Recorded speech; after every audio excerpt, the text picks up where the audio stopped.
Hi everyone, and welcome to this episode of Riskologists. As always, I'm your host, Pat Bradshaw, and today joined by a really special guest, Donna Festorazzi of Stantec. Donna, thanks very much for coming on. Thank you for having me.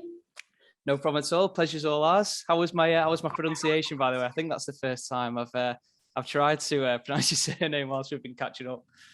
Yeah, I think in my eyes and listening to it, it's fine. My husband would say Festorazzi.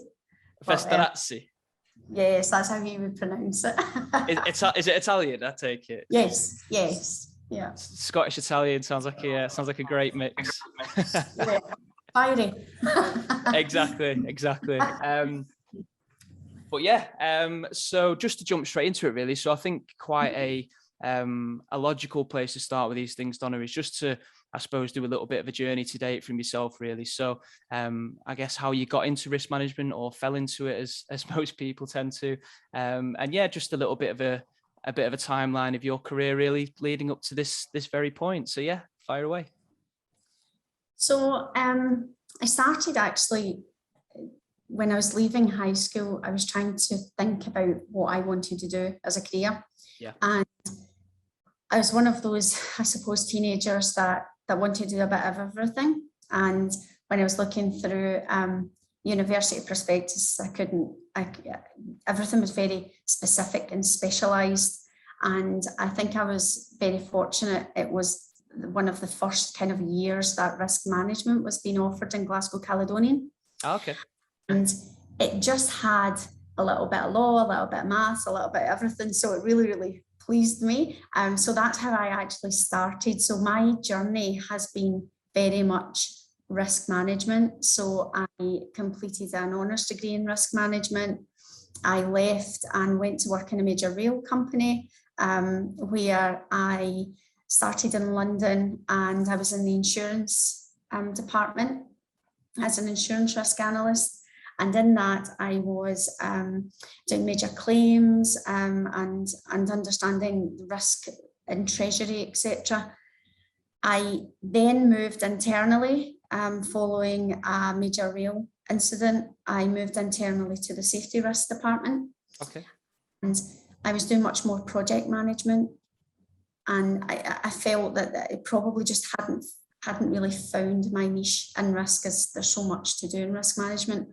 So I moved again to project risk within the same organisation. It was a great organisation for versatility and being able to move around. And I found myself in the project risk department. And from 2003, that is where I found my area of risk management. And that's where I love to be. I love to see things getting built. So in 2003, I was a project risk analyst, learning things like QCRAs. I'm very fortunate to be one of the kind of first organisations in the UK to be running QSRAs. Oh, wow. Really worked. I also got to implement one of the first risk systems. So really enjoyed my time in that project and seeing major projects getting built. I kind of worked my way up over the next 7 years to the head of risk in Scotland. Wow. And during that time, I was then managing people and really starting to understand that leadership was something that kind of fell more naturally to me than the technical side of things.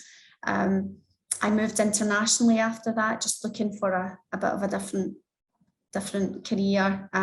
So I moved internationally to get the experience in depth, where I spent many years as a corporate risk manager and helping major projects in Australasia, and come back and I worked as a contractor for a few years, and then now currently I am the head of risk for Stantec, where I manage a team of professional risk people supplying services and to clients. Amazing. I must say it's in terms of sort of the sorry, Don, I can edit this bit out. I think it was picking up. Oh no, sorry, it stopped now. The mic was picking it up a little bit. It's all good. It stopped now. I can edit that out. Yeah, no, amazing. Thanks for that, Donna. I think of everybody I've spoken to, you've probably got the least convoluted background. I mean, I find that a lot of people get sort of start risk? Well, I'm 27 now. I think I've mentioned on another podcast, and I sometimes think that maybe I got into it a bit too late. But then I've spoken to people sort of at the pinnacle of the profession who might have got into it into their 30s or something. But yeah, no, And that's people like me at 42 with 20 years experience. People always look at me and go, 20 years in risk management, I don't know. And it's like 20. So yes, very fortunate. Definitely. In terms of your current role at the moment, are you sort of solely responsible for the sort of management of people, or do you sort of, in inverted commas, get your hands dirty at all still, or? So the culture of the organisation and our kind of ethos is that in order to be a great risk manager, you've got to be practicing. Yeah. So I spend time with clients and rolling my sleeves up, which actually is what I love to do. So I do that, and I manage the team a few days a week. So yeah. Amazing. Well, amazing. Thanks for going into some detail on that, Donna. So as everyone will probably notice from the title of the podcast today, we're going to be looking at the topic of sort of embedding ERM frameworks into organizations, and I guess really how senior leaders in those organizations can sort of help influence the risk culture and how their particular styles and traits can be positive and negative in that aspect. So just to give some context really, Donna, I mean, in terms of the topic that we're going to be discussing today, would you mind sort of going into a bit of detail about why it's particularly relevant to you and me and other risk managers? Well, I think just not overstating, but having the 20 years of working with different industries and different personnel through the journey that I've been on, one of the things that I started to notice as I've obviously went from an analyst to head of risks and departments is that different leadership styles was starting to, look and feel to me like some lended itself to where risk culture and risk management was just easier and more conversations. But there's no evidence to suggest that, and it could have just been my interpretation. Okay. So that coupled with people always saying things like, risk management's failing to embed, risk management's not getting the traction, even though it's got all these benefits. Why is that? And technically, we all can do these really sophisticated things and quantitative analysis and all that. So I got my mind working and thinking how powerful as senior leaders in helping risk and creating that openness for potentially supporting risk management's embedment. So I took it actually, because I'm quite an inquisitive person, I went to university and I just finished my MSc, and this is what I really looked into and tried to really understand whether or not that there was any relevance and evidence in this. So that's really why I started off looking at the topic and really I uncovered some really good insights that I think would be, that risk professionals and even people that work with risk or in organisations in general, I think the insights would be appreciated and to be shared. Certainly. 100%. Yeah. I mean, in terms of me, at the start of my career, I've obviously learning the basic principles and all the key fundamentals and all that sort of stuff, but the people factor was always sort of drilled into me and is still drilled into me as obviously the most important thing. Like, you can have the most educated people in the room, the fanciest frameworks, all the right things going on, but if you don't have the people buying into it, then it's all futile, isn't it? And that's something, Patrick, that people say, but can you really evidence that, or is that just subjective impressions? And I think that's, is it just because I got on personally better with one maybe leader than another leader, so I looked more favourable? And I think that's what, the kind of smoke and mirrors that kind of goes with that kind of conversation. And that's what I really was trying to understand. How much focus should risk people spend on managing the boss. Definitely. And listen, I'm really excited to hear some of your insights on it, because it's certainly something that I'd be interested to learn more about moving forward, especially at the start of my career. So brilliant. I guess the risk of sounding like we might be teaching some of the listeners to suck eggs in regards to sort of giving some context around some of the definitions that we're looking at today. I do think it is quite important, just in case there is anybody listening who doesn't necessarily work as in the risk profession, or doesn't do it as exclusively part of their role. So just in terms of just moving back to that point, sorry. So could you provide some definitions and some context around what it is that's meant by risk and risk culture, and really what ERM is?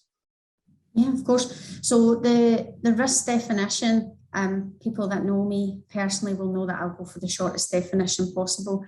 But the ISO 31000, I think, is very clear and concise in terms of it describes risk in the new 2019 offering and guidance document. It says it's the effect of uncertainty and objectives. Yeah. And obviously that really moves risk management forward, because, I don't know how many organizations that people talk about risk and opportunity, and, but it really starts just culturally within risk. People gives them that opportunity to talk about threats and opportunity as a risk. Yeah. So it really moved just basics on for me. So that's the definition that I like to kind of go to, and it's something that when I talk about risk today, it's threats and opportunities I'm referring to.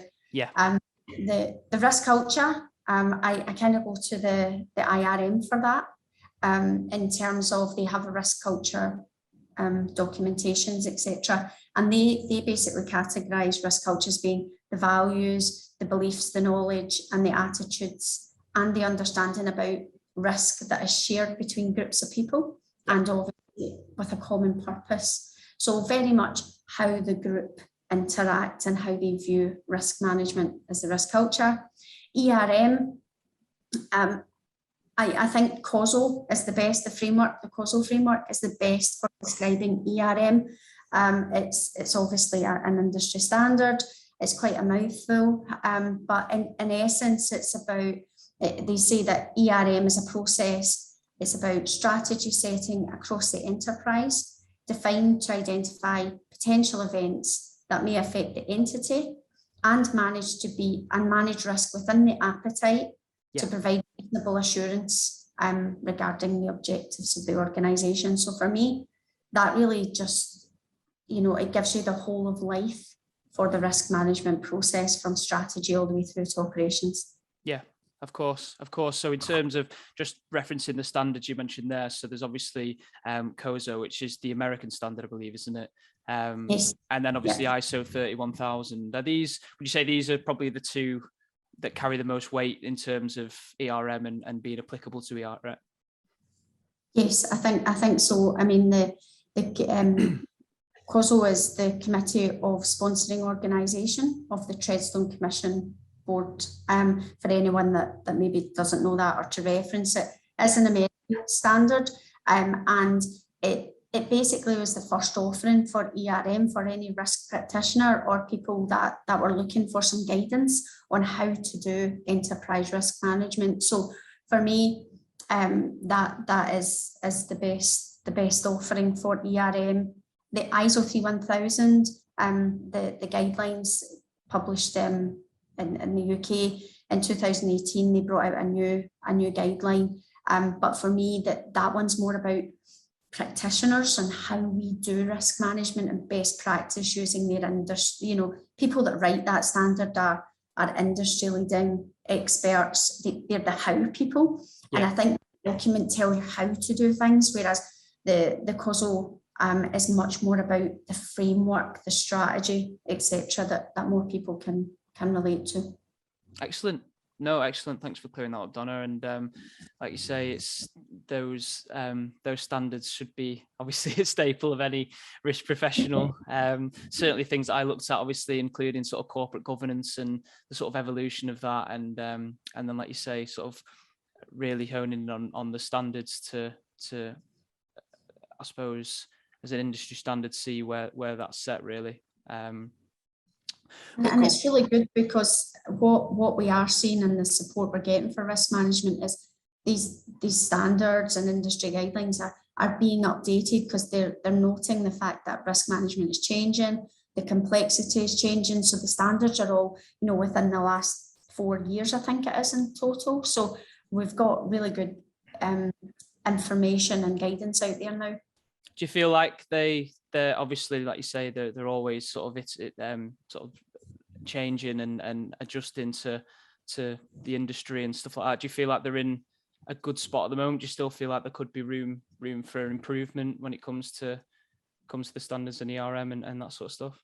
Yeah, I think they're at a good benchmark in place. I mean, there are always going to be areas that people can improve on, yeah, but of course, in general, they're trying to cover, I suppose, the global risk management, yeah, and every organisation is different, and their appetite is different to how much effort do they want to put into risk management in terms of the benefit they get. So for me, they are of a really good standard. They're bringing in the strategy setting. So a lot of the things we've learned over the last 20 years, they're putting them in as minimum, as baseline. So for me, yeah, they do the job that they're meant to do.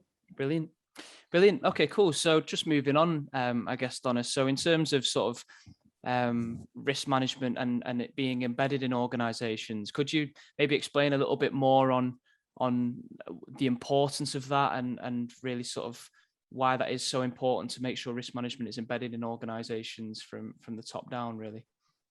Yeah, well, for me, like if we just look around the world that we now live in, yeah, we've got everything is we're living in a global pandemic, constantly about cyber attacks and how many phishing and ransomware emails and all this kind of stuff that's coming through, and risk managers have to be able to provide that information to their organization to enable them to stay alive, survive, during times like this. Because there's been lots of organizations, for example, in the global pandemic, when we talk about moving online, KFC, McDonald's, like the restaurant industry, because they couldn't get anyone through the door, Just Eat is just through the roof. Yeah. So for me, it's things that we need to that is really good enterprise risk management. It's understanding the situation we're in just now and using that to really take on opportunities and come out and probably in a better place than they've ever been, and it probably changed the world. Whereas you look at Edinburgh Woolen Mills, all these other companies that Debenhams that just haven't been able to survive in this environment. So for me, that just emphasizes, with lessons learned, hindsight, that the world around us is getting more complex. The risk information needs to be much more real time in order to keep going and surviving and being agile and fluid in this market. So it's tougher for organizations and more complex. So for me, that's one of the reasons why it's important for organizations to have that enterprise risk management embedment. And just to also look at risk management, not just as the frameworks say, not just threats, but let's capitalize on opportunities where money's tight regardless of where you go in the world. Yeah. So how do you drive efficiencies? And that's all through that framework as well. It's not just about the threats that we're trying to manage for businesses. Yeah. So is opportunities is something that is so commonly neglected, isn't it? On risk registers, it's such a focus on threats. But yeah, no, I completely agree. I mean, in terms of obviously embedding enterprise risk management into organizations and it being that top-down approach, I'd probably, and most risk professionals would probably say that's sort of the panacea. That's like the goal. That's where we all want to be. But obviously, so often it doesn't happen. What would you say are like the main blockers for that? What would you say are the main reasons that ERM embedment is and can be so tricky? So I think that there's a couple of things. The first thing, I genuinely believe that for me, risk management is top down, bottom up. And in order to actually get it right, you've got to have the two kind of coming into alignment. Yeah. And a couple of things that I actually see and through the MSc that we're blocking is things like things like this, the culture of the organization. They want to understand what the risks are. But when you understand what the risks are, maybe the appetite's not to hear them. Yeah. Yeah. And that can really take away some of the strip or strip out the benefits of ERM. As well as that, if you spend all that time gathering that data and then you get to a place where you can talk about it, you can interpret it, but no one wants to have it on their meetings or discuss it, or it's the last item in the agenda, and without a time, that's another blocker, because then people start to understand that, you know, I'm putting all this effort in, but how are we using the data? So for people exerting effort, that's a major blocker. If you know that they're not getting the airplay that they need to get in terms of doing that. The other thing is that having the infrastructure. So as I said, bottom up is a really nice, assured, governed, compliance way of understanding your risk profile. Yeah. But doing that with all different departments, understanding of risk, different types of, you know, maybe objectives are different. They're not the common objectives. That just leads to like a myriad of really bad practices, and you can't compare apples for apples. So I think that's another way. And one of the interesting things, I suppose, maybe controversial, is seeing leaders, you know, they get to where they are because of their experience, and they've done really well in maybe making decisions, and it's kind of got them to where they are. Yeah. And some think there's a bit of a group thinking there, that they don't need the data because I know risks 8% or I know risks 10%, but it's not evidence backed up. And sometimes that can lead to people not actually taking the information and using the information. So that's another blocker I see on you know, like embedding the ERM. Yeah, certainly. I think in my training in the early stages of it, there's been a huge focus on risk culture, and it is staggering to when I've learned about all these heuristics and biases and stuff like that, and in terms of sort of risk as a profession, at least, when you sort of have to be able to spot these when you're dealing with people, and it, even in my early tenure, I didn't think it'd be as obvious as it is. But it's like you say, in terms of like anchoring and groupthink, especially, it's quite staggering, especially from leadership. Yeah, and if you look at history, you know, I'm sure that BlackBerry, I'm not allowed, I don't know if I'm allowed to say that, but I mean, that's fine. Companies, you know, probably didn't see Apple coming. Yeah. Didn't take consideration in their strategies, and look at the world now. Things like big, you know, constructing companies that have went into administration in the last few years, that just when you lift the hood, you kind of go, how was that not known? And a lot is that it's maybe known in its silos, because that's one of the major, I should have said that one of the biggest blockers at ERM is all the silos and the different objectives, and just that visibility and everyone having a common goal, I think is just something that needs to change. Yeah, certainly. Just out of curiosity, Donna, in your career, how many times have you sort of engaged with a business where they have just had flawless embedded enterprise risk management, if at all? It's a question I've asked a number of people, and the answer has always been pretty consistent, but I won't anchor you with that as if we're on biases. So I think that I probably haven't seen it done in terms of the framework and the way it should.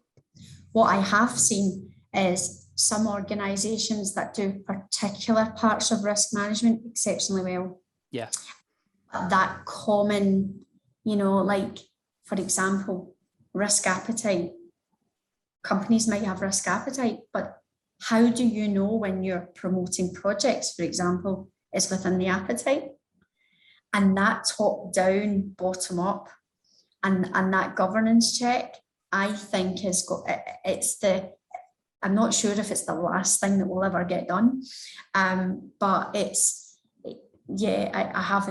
I'll be honest, I haven't seen it done the way I'd love to see it done. Yeah, that's the answer that I was expecting, but I didn't want to lead you into that. But yeah, no, it's really dream, Patrick. That's the dream. Exactly. As I mentioned earlier, absolute panacea is that it's just flawless. It's integrated. It's the culture's spot on, which obviously is arguably the most important piece of the puzzle. But just touching on culture again, Donna. So obviously you've referred to it and defined it, and its importance in embedding enterprise risk management. I know we've sort of touched on a number of points there, but from your perspective, would you be able to talk a little bit more on that and why you feel risk culture is so important and why it arguably is the most important piece of the puzzle? Yeah, so I think there's a couple of things. So when I started going down my route and thinking about risk culture and, taking all the lessons and the learnings that I've had over the years, if we go back in time, everyone, regardless of where we are in history, the Neanderthals had risk culture, and I was managing risk and whether they would go out and, their life for food, and watching the Vikings at the moment and the and they've got these ideas of the early philosophers, and they're looking at the gods and they're making sacrifices because there's risk mitigation, or they want to have food for the next year. Yeah. So where you look, there's kind of like that, and that to me is about beliefs. It's about the group. It's about that is the culture, and that's them managing risk in relation to their culture. So for me, risk culture is we're just really fortunate, I suppose, now that time's moved on, that risk management is looked at as a profession, and that we're here to help everyone get on a really good playing field. Because some people might think in the days people were mad to do that. I'm sure there'd be some onlookers thinking that was crazy, not doing any risk management. Yeah. So I think we're just standardizing it. But for me, the risk culture is really important, because if you don't have a risk culture, that tells me that no one's talking about it, no one's capturing it, no one's checking that the organization's in a good state, which means that the organization could not maybe be there in a year, or they're on maybe borrowed time. So for me, risk culture is a really good sense check of the health of the organization and where they are in terms of their operating. So that's one of the things of risk culture to me, and the goal for me in terms of and I think for most risk managers that I talk to is about risk culture where we can gather information that we can use all together as risk practitioners with our businesses that we support or embedded in, and actually allow them to make the right information, like the right decisions with the information. So having the right information at the right time is just vital. So that's really what I really think about risk culture and getting down to basics is you just don't want to be data rich and knowledge poor. For me, that's bankrupt risk culture. So risk culture for me is about the conversations. Is risk management happening? Yeah, no, can I just say, Donna, that first point you made around sort of cultures in sort of ancient civilization, absolutely fascinating. I've never thought of it like that before. I'm sure I'll say it, but I don't know if you've seen, there's a film called Apocalypso, Mel Gibson directed. Long time ago. It's all that stuff around risk mitigation and that's their form of risk management for sort of like managing risks, that's all they knew. And thinking about it as primitively as that, it's not something that I'd thought of before. Again, just touching on, I suppose, a question that I had off the back of that, in terms of you sort of saying that a company with no risk culture is obviously in a pretty bad spot, and they could be in jeopardy, and in a year's time they might not be here. Do you think it's worse going into an organization that has no risk culture or has a bad risk culture? Which do you think is the trickier situation as a risk professional to try and improve? I think if I had, I've never, I think what I would say is one that maybe had no risk culture, because I would hope, hypothetically, that was because they didn't understand what risk was, and they didn't understand the benefits. Whereas the one with, they understand what risk is, and the culture is not as we would see the value. That means there are barriers, there are reasons why that's there. I like, when I look at risk culture and a temperature check, I suppose, when I go into a business now, I will say to people, just like, I'll pick out a project manager or a portfolio manager, even, in a finance area, and I maybe say to them, like, do you know where the risk documents are? And I'll maybe ask them, like, do you know what you've got to do? Is that monthly? Do you do that? And I'll ask them questions. And all of a sudden, people that, this is part of the RACI chart that they do monthly, don't know where the document is, don't know when it was last dated. So, but that means that there's something driving that. And I think it's harder to change culture than maybe create a culture. I mean, I might be naive in that, Patrick, but to be honest with you, apologies if I put you on the spot a little bit there. I think that's exactly what I would have said. Is, like you say, it's easier to sort of educate someone than uneducate someone. Whether or not education is not seeing the value in risk, that's what they know, isn't it? So to unteach that can be a lot trickier than to start from scratch. And sometimes the root cause of that can be difficult because it can be a very senior leader. It could be, other things driving that behavior, which maybe you're not at the right level of the organization to influence, So I think a plain a blank sheet is almost better than trying to recreate. 100%. Thanks for that, Donna. It was absolutely fascinating. In terms of, I suppose, moving into the second part of the topic then, and in terms of leadership and the influence that they have in really improving or creating a risk culture, to what extent do you think senior leaders in organizations have an influence in helping organizations and risk professionals as well embedding ERM processes?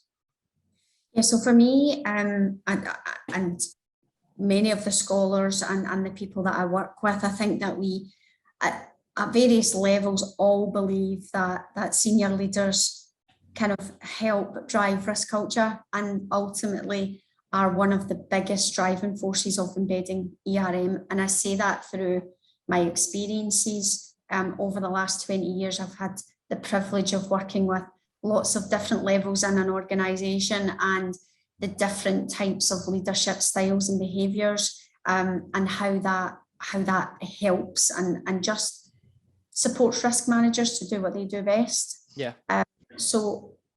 But one thing that did interest me, Patrick, and something I hadn't thought of before, and maybe your listeners have, but there was some surveys done and information gathered in terms of leaders. And a lot of leaders actually didn't or don't realise how much influence they have on people. Oh, and really?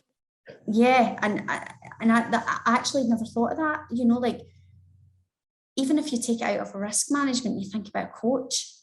Does a coach really understand the wholesale impact they have on the person? Yeah. And and the type of person, they may have a more, a deeper impact than other types of people. So it was quite interesting to understand that we, as people they support, really see them as being having a big influence in helping us, but they sometimes don't understand how much of an impact they have on others.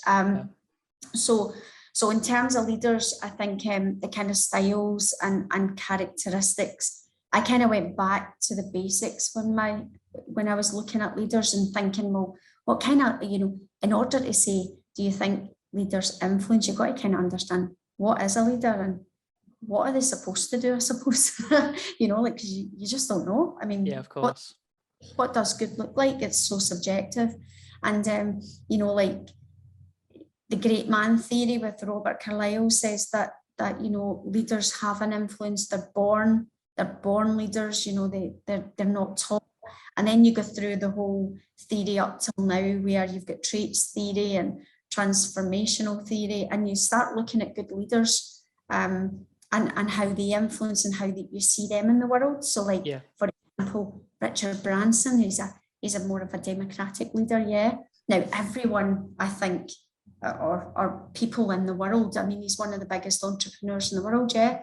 And he's a democratic leader who he lets others come up with ideas, and if they're more weight to their ideas than his, he will go with that, yeah. Even though he doesn't believe that it's the right thing, he does that with the people. You've got, conversely, on the other end, you've got like Steve Jobs, who's more of that kind of autocratic type. He basically, when he came back in 1997 into Apple, he reduced 70% of their production. And he said it's important to know what not to do as well as what to do. So you've got all types of leaders, but they all kind of are effective in a different way. Yeah. And that was really fascinating. So what is it you need in a risk leader? Would Richard Branson's style be really good for risk management? Or would Steve Jobs be good for risk management? And it kind of got me thinking, what influence do they have? And I think we all agree they have influence. It's just, what do we need as risk managers in an organisation, and the organisation you're working on, to what kind of leader you need? I think it's very dependent on the organisation. Yeah, I agree. It's very very subjective, isn't it? Depending on not just the organisation, but the people you're working with. I think understanding risk management, a large portion of that is understanding people and sort of mirroring personalities. Some people might react particularly well to some sort of qualitative techniques. Some people might not. But in terms of leadership, I completely agree. You took the question right out of my mouth. As who would be the best risk leader? Would it be Branson, or would it be Jobs, or what?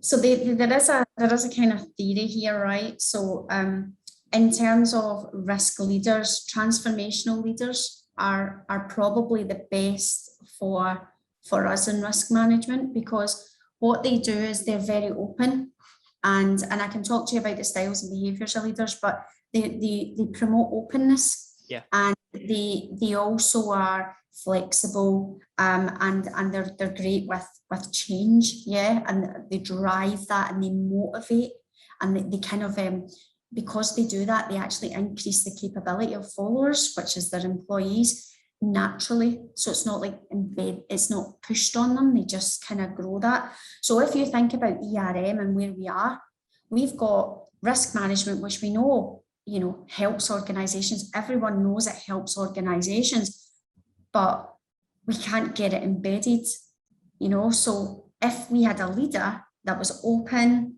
that was creating this open culture to talk about risk management, and through their discussions, it's kind of like training and coaching and mentoring without actually officially doing it. Wow, so it creates that whole environment. So tends to be, if you're trying to do, the blank canvas, bringing in risk management, they tend to be one of the leaders that would be quite successful. I suppose if you were in an organisation that had, risk management sitting there, but a bankrupt culture, Steve Jobs might be better, because he's just going to tell them what to do, and just change, and then build on that. So, and this is why it's so interesting, because it really is, you have to work on what is it that organisation needs. And it brings up the really interesting view of, some of the conversations I had. They were quite thought leadership, and one of them, which I think the viewers would probably like to ponder on, is that when you get boards and you get CEOs, they sit for quite a while. Yeah. But if you think about it, that organization's changing its vision, it's changing in its survival mode, it's looking at different strategies. Now, if you bring in someone to do a particular task, like CEOs generally are brought in to do, but then your vision changes, should the CEOs be more shorter term to accommodate the change in the business? Because sometimes what you get is an organization that, successful organizations have CEOs in to do something, they leave, next one comes in with a new vision. So the pattern, and I think as time goes on, we'll see more of a trend there to see what are leaders. Again, that's really interesting and something that I hadn't really thought of. To be fair, I know of, I won't sort of list them off on the episode, but I know of a few organizations who are quite famous for chopping and changing CEOs, and sort of, like you say, it's to adjust to different strategies and all that sort of stuff. So yeah, no, I completely agree. In terms of I suppose the qualities that we've touched on that would make sort of a good senior leader, and having sort of good influence and in embedding and attracting enterprise risk management. I mean, are there any qualities that you've come across in your career that have been particularly blocking or less attractive when embedding enterprise risk management? So in terms of the least or non-attractive type qualities and traits for leaders, one of them is about bogged down in detail. So what tends to happen is sometimes you get, leaders generally come up through an organization, and they start at a certain point and they're good at doing what they do, Yeah. For example, if I take an engineer starts out in the line of work and works maybe the way up to head engineer and becoming a senior leader in the organization.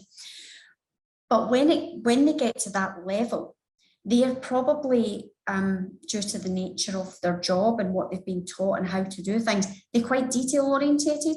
So leaders that are detail orientated can frustrate risk culture, because risk management is something that the risk is there. It's an opportunity that will be gone in a month's time. And if you've got someone that's really, likes to ponder a lot, dragging the heels a little bit, looking at all the detail, the opportunity is gone. So that can kind of be a quality, in a technological organization, it'd be deadly. So because next month there's a new product. So that can kind of be a quality that is not really great. And what it does for ERM and to risk, I say risk managers and people that are accountable for managing risk, is that they get frustrated because they went with this great opportunity or this threat. I need help. This is going to, I need support on this. And then all of a sudden it's like 2 or 3 weeks before they get back to them. And they just think that, well, what the evidence suggests is that, next time they just try and deal with it, which then limits the risk conversations, the openness, ability. So that's one of the biggest kind of drawbacks. Leaders that are not failure tolerant, as we like to call them. So they create a blame culture. That is a massive blocker and quality for when looking at risk management is not great, because it causes a shutdown, it causes silos, and it causes people just to hide away information, and bad news hits you when it's happening. Yeah, blame culture is something that I've studied quite a lot, and like you say, it goes without saying that that's going to be a huge blocker in terms of sort of embedding sort of not just enterprise risk management, but a good risk culture. Yeah. So yeah, no, really fascinating. So just to touch on those 2 points, just to recap really, and Donna, so I've coined it as ponderers. Would you say that's fair to say? People who drag their feet, and then blame culture really for you are the top 2 things that you think are the real blockers in terms of successfully embedding enterprise risk management anyway. Yeah, because when you go right down into traits like are they humble, are they self-reflective, these kind of things, there wasn't much of a difference in terms of how unattractive that quality was, but those 2 were really high up there for people. How do you go about combating that then? I mean, just from my very limited experience, at least sort of in 12 months dealing with clients, I've found a good tactic is to sort of establish early doors who, from a leadership perspective, might be a good ally to have, someone that would be really good to have on side. And it might not be the person who makes the decisions or top of the tree, which obviously is where these problems can happen. Have you sort of come across or sort of any formulas in when you're in an organization, you're sort of tasked with embedding enterprise risk management, and you've come across these sort of personalities, how you sort of combat those in a similar fashion, really? Yeah, I mean, one of the things that I like to do is I like to understand the conversation that has to be had. So risk people sometimes don't get into the C-suite of organizations. Yep. And I have been lucky enough that in some of my positions I have. And in there, sometimes as you say, the ally might not be the one that's making the kind of judgment calls and can make the change. But what I find is that takes longer, because you've got to build rapport with the ally, then the ally's got to then push on the other person. And as I've just talked about in risk, if you're dragging your heels, which that is the long route of creating risk culture, that kind of it's kind of like a double-edged sword in some ways. Yeah. So for me, one of the things that I quickly do is I understand who's the decision maker, and then I try and work out what keeps them up at night. Yeah. What conversations, everyone's got a boss. Yeah. So what does the boss ask that person that they can't answer, and they have to fluff around or, distraction techniques to get, get the question. Yeah. So then you try and help them. Yeah. It's all about building allies. It's all about building rapport. It's all about collaboration. Risk management is a support service, and that's what we need to do. So for me, I kind of ask questions that are kind of open questions. So what do you want to get out of risk management? What questions are people asking you? How do you answer their questions? How does that make you feel when you can't answer the questions? I can help you get the questions, yeah? And those answers to those questions, but I need some support. And next month, you won't be sleepless nights for a meeting coming, So just a remedy for their pain, isn't it? Exactly. And that's how I have, it's influencing much more than I think influencing is a really, really key skill for risk people, in comparison to sometimes always trying to build rapport and getting everyone inside. Things are just sometimes not done by committee. No, 100%. And from someone who's come from a bit of a sales background in a previous life, it sounds very similar to that sort of age-old technique in sales, is you can't sell to someone if you don't know what their pains are. Like, you can't just, that whole sell me this pen thing, like the whole point of that is to understand what people's pains are. And again, that's something that I hadn't really thought about in terms of risk, is you can't sell risk management to someone if you don't know what they might need it for. Yeah, and that is like honestly so crucial. And I think that's a really good point to be made, because where we're at in our journey of risk management in the world, and where risk people are at the moment, lots of headlines: risk failing to embed. Why did the project fail when there are all these risk managers? Yeah, risk management not, returning its benefits. And what I think is the key thing is we need to remember we sell risk management. It's a support service. Yeah. So we are constantly, and some people look at it as you have to do it. And I don't know, maybe some listeners have children there, but that approach on people is not great. Yeah. Yeah. You can understand what's happening and how to, I suppose, in some way market how you can help people. That generally is just, it opens doors in comparison to pushing things on people. Yeah, definitely. I think my learning definitely helps when you use, you've done it a couple of times today, Donna, which has been really useful. Like, for example, the whole children thing, sell me this pen, the ancient civilizations, just using analogies to try and sort of paint a little bit more of a fuller picture. Hopefully our listeners really enjoy that, because that really, really helps me as well. Okay, cool. So again, we've touched on sort of leadership traits, leadership styles, particularly bad leadership styles. I mean, through your research, and obviously I know you've sort of studied this quite intensely and stuff, what key styles and behaviors did senior leaders possess that assisted in creating sort of much more mature risk organizations where ERM was already established or was more established? Yeah, so I think just for understanding, 30 organizations I looked at, and the front runners were well out in the front, yeah, and these were things where leaders were effective communicators, i.e. they talked, a lot of it was about open discussions, yeah, not a risk register or a risk workshop. It was actually in their conversations. They would be like, what's happening with that project? You know, I'm interested. Wow.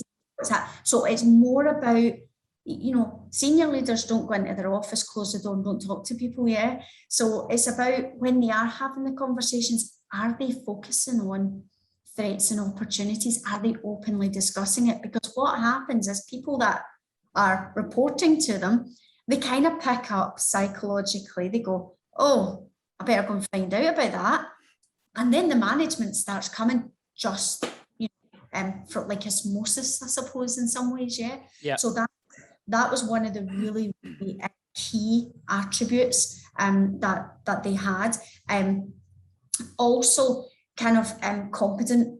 So leaders that, you know, have been in a previous position where they've went through some trauma or crisis in a business, but they've came out and everyone's coming behind them. They kind of get that they're the expert, we can follow them. And that's great for risk management, because all they have to say is, we're going to focus on risk, and everyone goes, they know what they're talking about. We're going to go focus on risk, yeah? So risk leaders that are seen as being very competent, that kind of style and quality really helped quickly embed ERM. Tone from the top. I mean, IRM's got a lot of that, lots of different writings from, you know, authors like Fraser and Simpkins and stuff. So tone from the top, really, really key. And I think that really is the kind of strategic viewer. Are you talking about it? And when people tell you things that you are that kind of failure tolerant type of leader, you don't go, well, why is that happening? You know, they go, right, okay, well, how are we going to sort this? Now I know what's happening. It's not going to go away. Yeah. So leaders, qualities of leaders. But I think the key thing that I found in the whole of the evidence, I looked at traits, I looked at styles and behaviors, and what really was the crux of it. Like, when it comes down to it, it's about leaders that walk the talk, I think it is, walk the talk, yeah. They are one team, they are in it with you, they are talking about risk, and they're building their strength and helping others, you know, build on their strengths in terms of understanding, building their risk capability. But it's how they behave, not always their trait. So you can be very charismatic, but that wasn't really helping embed risk management. It's how they behave. So when you go to them, is it an open door? Is it, you know, is it a safe zone? Are they talking about it? So it's more their behaviors that are really the driving force of how enterprise risk management gets embedded. Yeah. No, again, that's it's a really interesting point, Donna. I think you've touched on it with me offline before, and you've sort of said this really sort of came to the forefront with you, and you've been sat in meetings and you want risk management to be point number one on the in the meeting thing, not right in the back after everyone's had a coffee and a fag or whatever. Sure. Yeah, no, exactly. So just I suppose as we sort of draw to a bit of a closing, Donna, last couple of points. I mean, from your research and I guess from your career as well, were there any sort of issues that senior leaders face when embedding risk management? Obviously, we've sort of touched upon them having the main influence, but I guess what we haven't really touched on is senior leaders who might have all the right intentions and the best intentions, but they just struggle to embed it. Well, I think as well, I mean, I can only imagine what it's like to be a senior leader in a global organization, because you just can't get around everyone, can you? And of course, in some ways you can't ever always please everyone either. So the three real standouts that I think I had quite a lot of conversations and interviews with senior leaders in global organizations, and one of the key things where risk can be seen as a personal issue. So, for example, a person might not want to digress or divulge what it is that's actually a threat, because they might see that as a reflection on them. Yeah. And leaders, they need to really understand that their direct reports and all the way down the business, it needs to do this, because they need to have that kind of emotional intelligence to understand someone's not telling me everything because I know them well enough. This is about building relationships and making them safe. So that is something that a senior leader really will struggle with, because they have to really break down the barriers in order to even if it is a safe zone, how does that person know it's a safe zone to take that leap the first time? Yeah. So they need that is something that senior leaders, that it's a big challenge for them. Yeah. As well as that, they've also got, because of the stress and the all the regulation and the external influences that they have to accommodate as well, that can really sometimes it was seen to maybe change the way their natural leadership style is, which sometimes can be detrimental, I suppose, because they sometimes may not agree with what they have to do, but they need to do it for another purpose. So that's another thing that we should be recognizing when we're dealing with senior leaders. Not always is it them that maybe be making that call, but that's I suppose why they say they get the big bucks. And exactly. And the other one that was really important, not the last one, is that if senior leaders don't get involved in creating the objectives and the vision for their company and really drive that down, they face a major problem, because what they've got is everyone either trying to satisfy someone else's vision that will never maybe meet theirs. Means they will always be dissatisfied. So it's about being committed at the start, and if they don't, they face a real challenge to change that. Yeah, no, again, that's really interesting, Donna. I think a couple of points from me really, in terms of going back to risk culture a little bit, is when, again, I think it's a conversation we've had offline a couple of times, but risk culture for me, I've heard of in a couple of instances can just be a case of, if I'm chasing my tail trying to get hold of this person for ages and ages and ages, and they don't come back to me, you've got to sort of use the threat of escalation to go to a senior leader, or it might be a leader that you're trying to get hold of to go to their seat, to go to their boss, which obviously that's the last thing you want to do when sort of trying to encourage a good risk culture. Do you think that's always, having those sort of situations is always a reflection on the senior leader and how well they're embedding risk management into the organization? Or do you think senior leaders can have the best intentions, but some people might come in from another organization and they might have a previous bad experience, or they might have from a particularly poor risk culture? And do you think the senior leaders, that's something that, again, is a reflection on them and the culture within the business? So I think there are two kind of elements to that. So the first one I would say is that if you're a risk manager and you've got someone that's ignoring your chat, I suppose, or not getting back to you, a lot of people just email and constantly email, and people need to, I mean, it's hard just now in a global pandemic, but there is lots of other ways of getting in contact with people. Yeah, of course. Them going to their computer. And I think we all have to remember that no one turns up to work to not do a good job.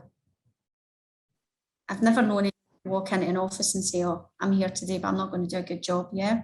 So it's about understanding the reason why that person probably is not getting back with an answer and trying to help them. I think risk management is risk management provides an opportunity to people to really enable others to succeed.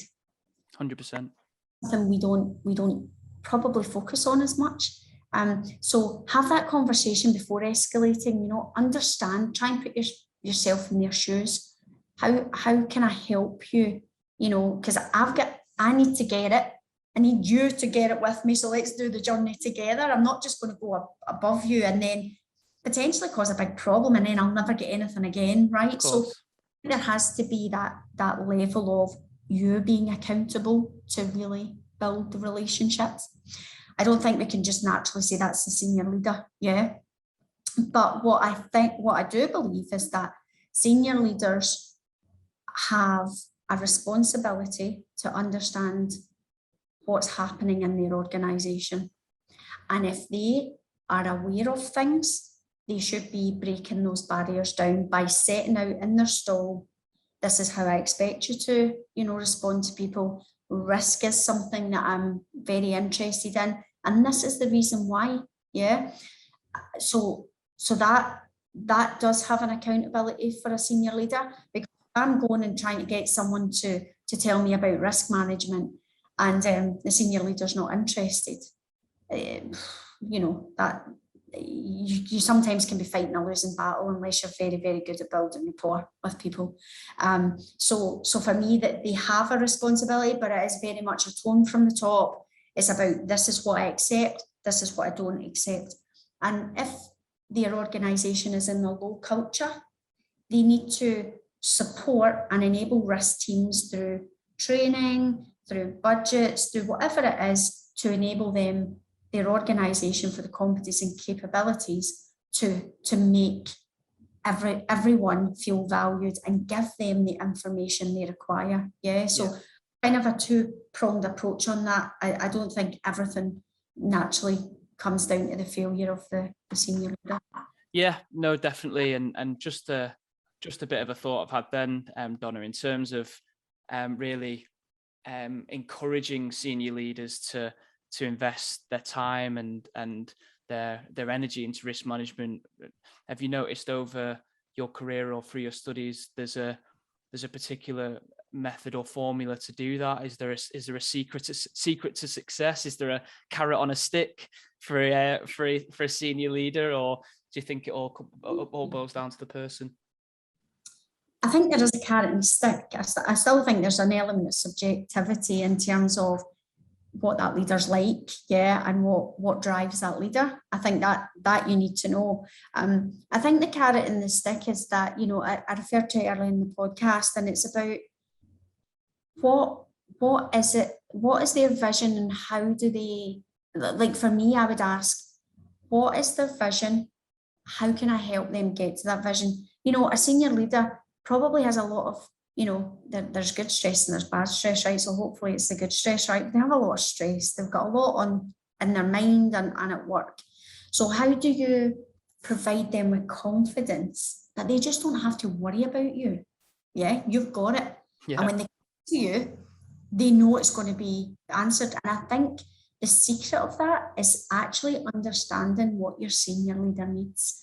And then when they come to you, I've got it. There's your slides, going to talk you through it. This is what it is. That really builds up trust. And when you've got trust, the senior leader, when you ask, we really need to do this, we need to do, we need to implement, some risk training or whatever it is, they kind of go, oh, right, okay, is that because I need that for this? And you go, yep, because it's going to get more. I've never, ever, ever had a senior leader that has been given really good, assured risk information that has not asked for more. Yep.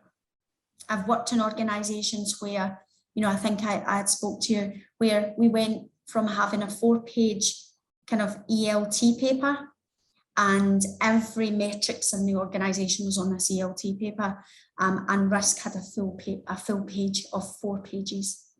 And what that says to a business, just with one report, is that all eyes are on this. This is important, and that just creates, and it's, I suppose in some ways it's the simplest thing to do, to create 5 or 6 metrics. Yeah, that's, but it's the influencing of the senior leaders to get them to understand why it's important to have these 5 and not something else. Yeah, it's about shifting their mindset.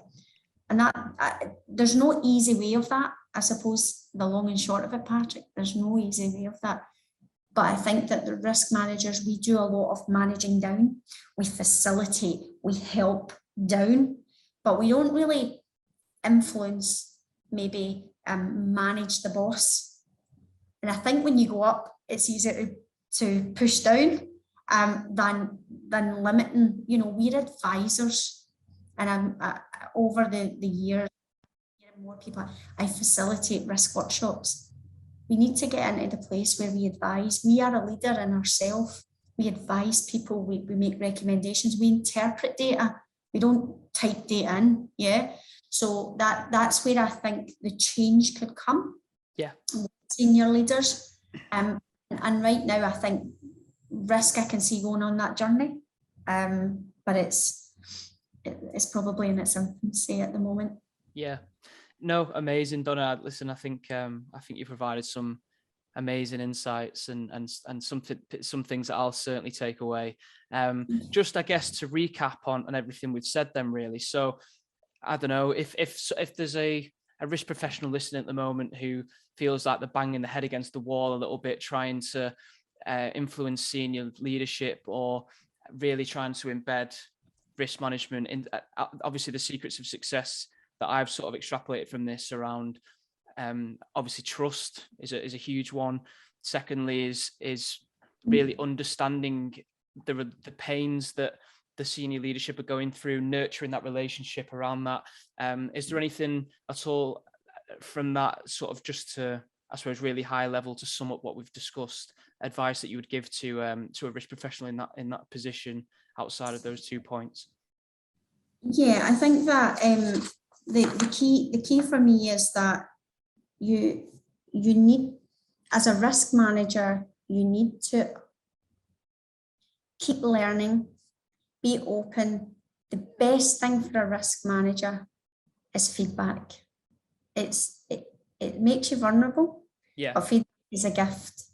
And as I said at the start of this podcast, the world is changing very, very quickly, and we provide advice on risk, and it's all about change. Yeah. So for me, the key thing for a risk manager and making things embed and to move things forward is about, listen to people, understand things won't work. That's the nature of our business, and keep moving forward. Amazing, Donna. Well, as I ask all my guests, I'm not sure if we just covered it there, but in terms of the advice that you would give yourself, if you could give yourself some advice at the start of your career, I suppose it's applicable to people who are at the start of the career right now, what would that be? So I think there's 3 pieces of advice. I always give things in 3, right? Love it. Patrick. So 3 things, Patrick. So first thing for me is that risk management is a generalist area, and risk managers need to understand that, yeah? And we cover lots of different things, kind of sometimes looked at as jack of all trades. Yeah. Lots of people refer to it as like that, yeah? And what what I would say to a risk manager is always be inquisitive. Ask the questions, no matter how silly you think the questions are, they probably are very, very relevant. Your value as a risk manager is about stress testing, challenging others to think about things they haven't naturally thought about, and that's your value to the business. So that's the first thing. Keep asking the questions, put yourself out there. The second thing, I think I've touched on it quite a lot through the podcast, but risk management to me is about building relationships. It's about getting trust. It's about influencing. It's about collaborating. And a lot of risk managers, I can hear now, we're talking more about the qualitative data. We're doing, cost modeling, we're doing schedule modeling, we're giving data and one point of data. And I think that's okay. But also great risk managers require a lot of softer skills, and they need to be able to coach and mentor not only risk professionals, but those round about them that they influence. So remember to always be self-reflective. That's something that I would have given myself as a young risk manager, and to make sure feedback is a gift. It makes you a better risk manager. And lastly, risk management learning is never done.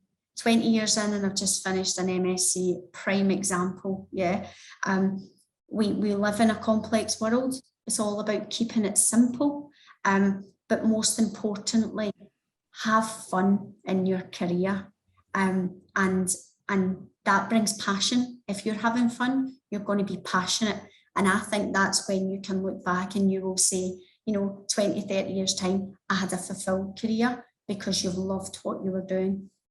No, absolutely love that. I think that last point, have fun, is just so true in anything you do, especially your job, where you spend probably 80%. Well, you do spend like 80% of your week doing it. But yeah, in terms of sort of questions and stuff, I made a bit of a promise to myself when I sort of completely changed careers and went into risk management, just never stop asking questions, no matter how daft it is, how much time you can waste sort of sat there not worrying about whether a question's silly or not, and you could have asked it. Move on. And constantly challenging the 4 whys. Just keep on prodding and poking. But honestly, Donna, that's really, really sound advice. So yeah, amazing. Very last point from me. So if anybody wants to get in touch with you off the back of the podcast, whether it's to discuss just risk management or more specifically this topic in general, what would be the best way to get hold of you? LinkedIn. So Donna Festorazzi on LinkedIn. Just send me a message, and I'm more than happy to have the discussion. Cool. I was going to say I will put a link to your LinkedIn profile in the podcast notes, but I'm going to assume there's not too many Donna Festerazzis out there. You're going to say it's hard to spell, Patrick. No, I've had plenty of practice now. But yeah, no. Other than that, Donna, thanks so much for coming on. I've found this discussion absolutely fascinating, and I'm sure our listeners will too. Thank you for having me. No problem at all. Pleasure is all ours. Cheers, Donna. Bye.